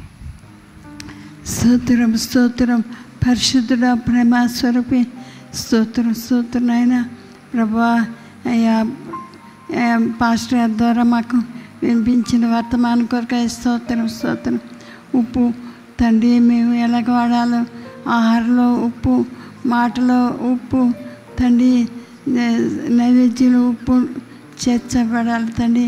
స్తోత్రం స్తోత్రం స్తోత్రం తండ్రి. ఉప్పు సారం కలిగి జీవించుటకు సహాయం చేయండి. మా నోటి మాటలో ఉప్పు కలిగి వారి చక్కగా మాట్లాడుటకు సహాయం చేసి మేము పొందుతున్న స్తోత్రం స్తోత్రం. యేసయ్యా కనికరించు నాయన. ఈ ఉదయకాలం తండ్రి పాస్టర్ చెప్పినట్టుండి మాటలన్నీ హృదయంలో భద్రపరచుకొని దాని ప్రకారం జీవించుటకు ప్రతి బిడ్డకు మీరు సహాయం చేసి మేము పొందున స్తోత్రం స్తోత్రం స్తోత్రం. ఏసరకత్తర బల శరబలకత్ శరబెలకత్తరబెలే శరబలకత్. ఏసు రాజా స్తోత్రం స్తోత్రం. కనికరించి ఏసయా దూర ప్రాంతం నుంచి వచ్చిన ప్రతి బిడ్డను కూడా చేసి కాపాడి తండ్రి, ప్రతి వారిలో మీ వాక్యం ఫలింపచేసి మంచి నేల విత్తనం వలె ఫలింపచేసి మహిమ పొందండి. స్తోత్రం స్తోత్రం స్తోత్రం స్తోత్రం. పాస్టర్ గారిని వాక్యం చెప్పిన పాస్టర్ గారిని బలపరిచి బలంగా వాడుకోండి తండ్రి. అనేక ప్రాంతాలకు తీసుకుని వెళ్ళి తండ్రి శక్తివంతంగా వాడుకోండి తండ్రి. స్తోత్రం స్తోత్రం. ఈరోజు మాకు అందరికి వాక్యం విన్న ప్రతి వారిని మీకు దయగల హస్తలో సమర్పిస్తున్నాం తండ్రి. కనికరించి కృప చూపి సహాయం చేయమని, యేసు వచ్చిన ప్రతి భక్తుని ఆశీర్వదించి దీవించమని యేసు ప్రభు పరిశుద్ధ నామమున ప్రార్థించి వేడుకొంచున్నాం తండ్రి. ఆమేన్ ఆమేన్ ఆమేన్. తండ్రి అయిన దేవుని ప్రేమ, కుమారుడైన యేసు క్రీస్తు వారి కృప, పరిశుద్ధాత్మ దేవుని అన్యోన్య సహవాసము, సన్నిధి, సమాధానం సర్వలోకంలో ఉన్న సమస్త పరిశుద్ధులకు, ఈ ఆరాధనలో పాల్గొన్న వారికి, లైవ్ వీక్షించిన వారికి, దేవుని వాక్యం ప్రకటించిన తన దాసునికి, నేను లోకానికి ఉప్పు వలె ఉండాలని ఎందరైతే తీర్మానంతో ప్రార్థన చేసుకుంటున్నారో వారందరికీ నిత్య దేవుని కృప మహిమ కలిగిన రాకడ వరకు తోడయుండి నడిపించునుగాక. ఆమేన్ ఆమేన్. హల్లెలూయా హల్లెలూయా హల్లెలూయా.